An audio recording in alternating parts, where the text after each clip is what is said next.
Hello, everyone, and welcome back to the channel. In the Crucible Round 13, the United Rugby Championship delivered a masterclass in sporting narrative. A weekend where reputation meant absolutely nothing, where underdogs roared, and where every meter was fought with the intensity of a championship defining moment. This wasn't just rugby, this was human drama distilled into 80 minutes of pure, unbridled passion. From the Stormers breaking the European Championship hex, to the Sharks surviving a nail-biting encounter, to the Bulls producing a miracle against the seemingly invincible Leinster, the Cardiff's last gasp victory against the Lions, each match was a symphony of human resilience.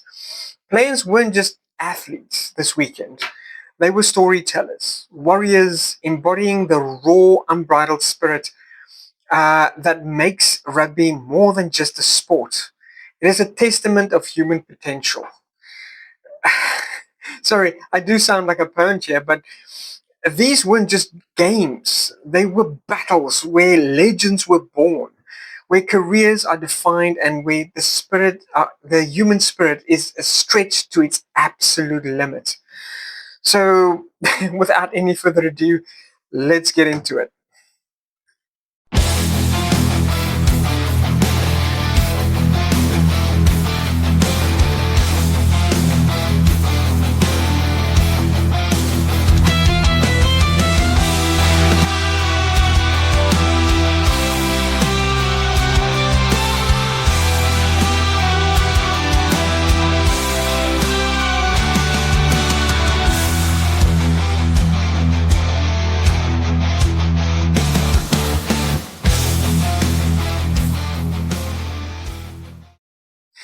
Right now, everyone, first up, we're talking about the Stormers versus the Scarlets, and one of their first games away since quite a long time ago. And this time around, they actually broke the hex of losing overseas. But it was like a tactical masterclass. Clever dumbing runs completely turned the Scarlet defense into, well, inside out, really. And handling skills, the dynamic individual performance, notably from the veterans like Dion Ferree, was absolutely fantastic. Critical play sequences, the offensive creativity was all there. The little, chicken wing offload by Salman Murat was just absolutely master footwork. And then obviously the man of the match bequeathed to Sasha Feinberg Zulu was just, you know, just one of those brilliant sort of games going out.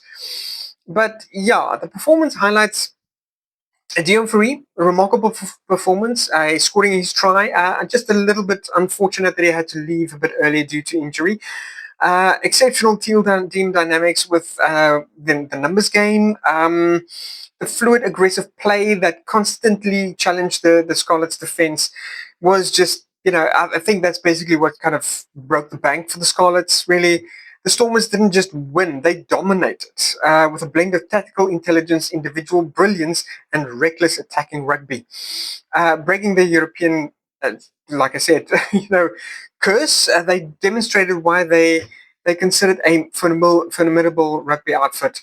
The Scarlets also managed to mount a formidable counter-offensive in the second half and more than once clawed themselves back into the game. But their Stormers polishing off their bonus point try in the last few minutes of the game just totally sealed their fate.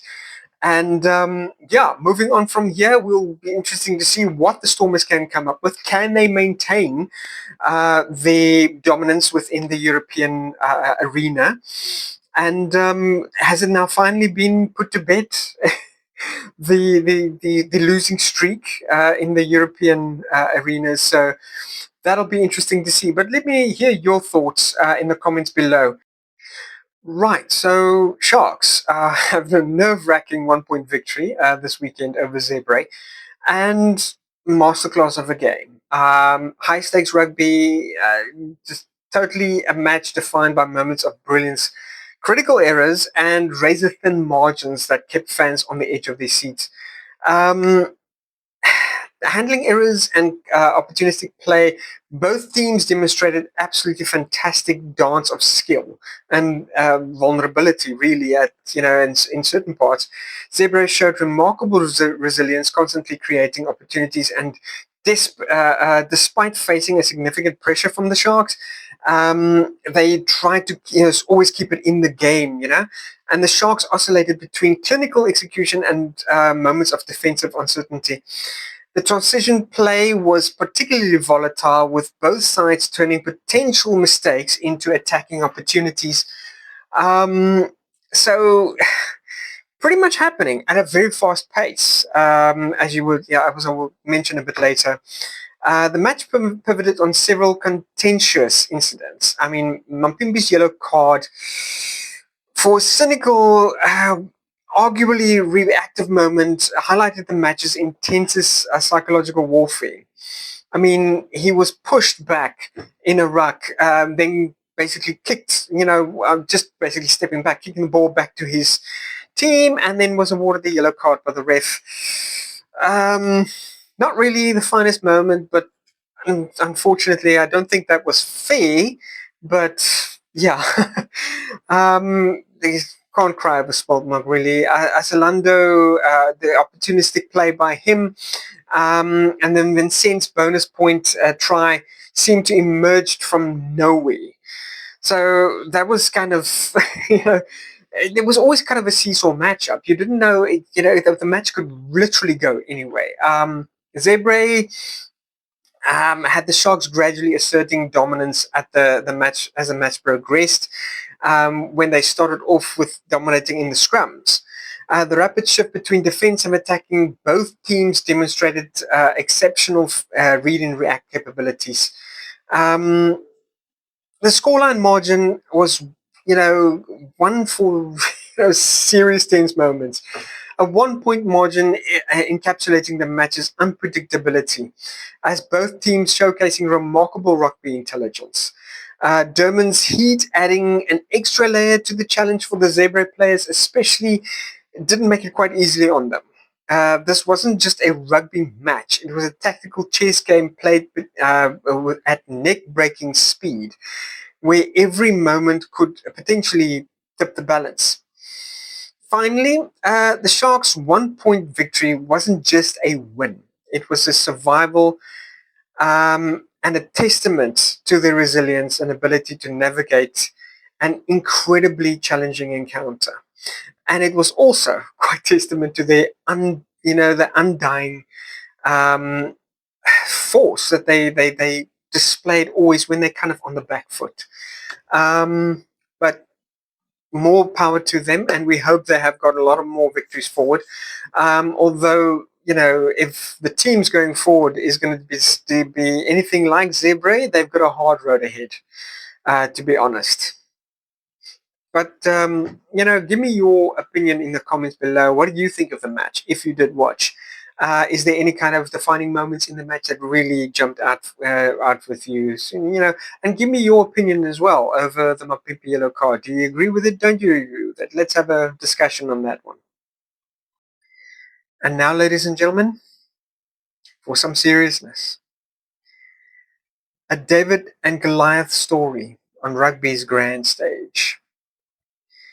In a heart-stopping climax that will echo through the URC folklore, the Bulls engineered a miraculous victory against Leinster, the championship's undisputed titans, with the weight of an entire season's narrative balanced precariously on David Creel's shoulders. He delivered a penalty kick in the 83rd minute that transformed rugby drama into pure sporting poetry. I didn't have it easy though. Pretty pretty early in the second half, Tekweni suffered or delivered a no-arms tackle in a moment of defensive desperation and tactical indiscipline. Saw him earn the yellow card, putting the game on a razor-thin margin between heroism and potential disaster. As if that wasn't enough, de Klerk's aerial challenge that saw him making a tackle that epitomizes rugby evolving safety protocols. And no arms tackle, no mitigation, pure recklessness that saw the player coming down on his neck. No mitigation. The ref had no issue pulling out the red card. Now, Bulls once again on the back foot. And their dreams of shattering Leinster's aura just very quickly evaporated. But they pushed through. And they put a blemish on Leinster's seemingly invincible reputation. Which proves once again that in rugby, reputation means nothing when the whistle blows. And they miraculously transformed defeat into a victory that will be remembered for generations. They demonstrated the quintessential South African rugby spirit of never give up, never surrender. This is the amalgamation or the coming together of months of practice and pushing through. Jake White, instilling the warrior spirit in these young men. That all came down to a moment of destiny. In the 83rd minute, as I said, a penalty was issued to the Bulls. 2 points behind, and a kick that transcended a mere sport became the moment of national pride. As David Creel, beyond anybody's expectations, sailed the ball through the two upright poles, straight to the middle, in an unpredictable, magical moment of rugby. This wasn't just a match, it was a testament to rugby's capacity to deliver narratives more compelling than fiction, where underdogs can triumph and legends are born in the crucible of 80 minutes of pure, unadulterated sporting passion. It was like one man that everybody watching at home, backing the Bulls, rised up on their hind legs from their seats and cheered that team as they win with 1 point. It was what legends are made of. And I think David Creel has just solidified his place in the history books of rugby. What a game. What a final moment. It was tough, as I said. The Bulls didn't have it easy. It was heart, soul, blood, sweat, and tears all the way through for both teams. And it left people emotionally drained. It left me emotionally drained, really. So, yeah, what a game. Give me your comments below what you think about it and what you think about that tight final moments. To me, this is what rugby games are made of. I mean, the edge of the seat stuff, just never knowing what might happen next. And you always hope for the best. You fear the worst, but you are always hopeful for the best. And sometimes they come through, sometimes they don't. Tough luck to RG Snyman and his team. And maybe in the future, we'll be looking forward to seeing you guys perform in the future because Leinster always provides. Luckily for the Bulls, they just were the better team on this day. Well done, boys. And finally, the crucible of competitive spirit. A story of heroism and heartbreak. The story arc, desperation, determination, and devastation. This wasn't merely a rugby match, it was a raw, unfettered exposition of human resilience. The Lions' final moment encapsulated everything profound about rugby as a sporting drama. Total commitment inch perfect effort and the cruel razor's edge between triumph and heartbreak. Um, well, the, picture this. Picture this story. Okay, I'm going to try and paint it for you. The clock ticking down. Lions camped on Cardiff's try line. Every player's muscles screaming, lungs burning, the collective breath of an entire stadium suspended in absolute tension. This basically describes the Lions' final assault. The final assault they need that would basically seal the game for them. They are a couple of points down. They could win this with this absolute heroic effort of a major push as they kept phase after phase just pick and going, pick and drive where they badgered the Cardiff's forwards. Cardiff defending with desperate resolve. The Lions attacking with everything they possessed. And the referee becoming the most important figure on that pitch. The heartbreaking conclusion? Well, when the official declared the ball held up, it wasn't just a technical decision, it was the shattering of dreams. The culmination of 80 minutes of unrelenting effort reduced to a single devastating moment. And you could see it in the tears that flowed, the disappointment in their in their faces at the end of the game. The Lions gradually building intensity through the middle game, and as the earlier tries by both Cardiff and the Lions, turning it into a kind of a seesaw match-up that literally tested the very foundation of both teams. It was a testament of human spirit to pushing beyond perceiving limitations of every single man on that pitch. In defeat, though, the Lions showed more character than any team displayed in victory.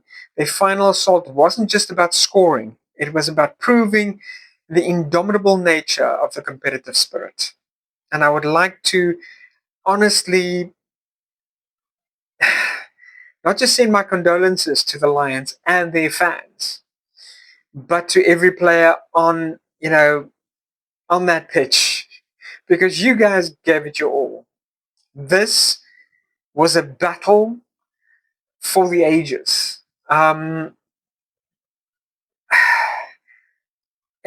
it's not much more I can say about that. That was just, wow. It left you kind of, these two games, the Bulls and the Lions, kind of left you just feeling absolutely drained, absolutely, witnessing a spectacle that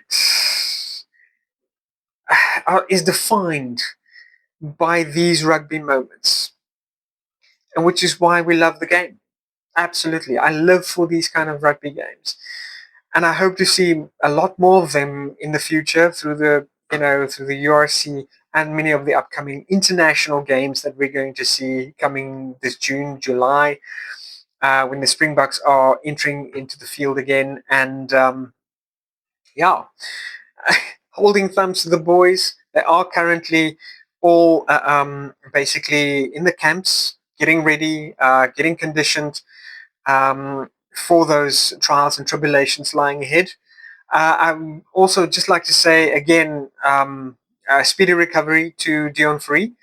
Hope it's not too serious. And yeah, please, guys, once again, in the comments field below, let me know what you think of this last match. Were you as nearly pulling your hair out of your skull as I was, pulling out every single nail in the finger that you had over that game? Just let me know in the comments field. Well, guys, that's it from me and this absolutely emotional ride, and I hope you've enjoyed it with me. Looking forward to the weekend, and we're going to have another busy lineup with the Stormers taking on arguably a tougher challenge in Ulster on Friday, and in the Kingspan Stadium. We also have the Edinburgh taking on Gwent Dragons. Then on Saturday the 29th, we have the Bulls against Zebre, Connacht versus Monster, Scarlets tackling the Ospreys, and the Sharks getting their chance against the Titanic Leinster. And I'm sure they're going to make it their mission not to repeat the last weekend's loss. Bennett's is taking on Cardiff, and then finally Glasgow is taking on the Lions, who I'm sure will endeavour to do a lot better against the Scots. Quite the exciting lineup, but join me again next week when I bring you the reviews of the SA team's progress so far. And if you like this content, please give me a like and subscribe. And don't forget to hit that bell to get notified of any new videos that goes up. Until next time, take care of yourselves and your loved ones. Peace out.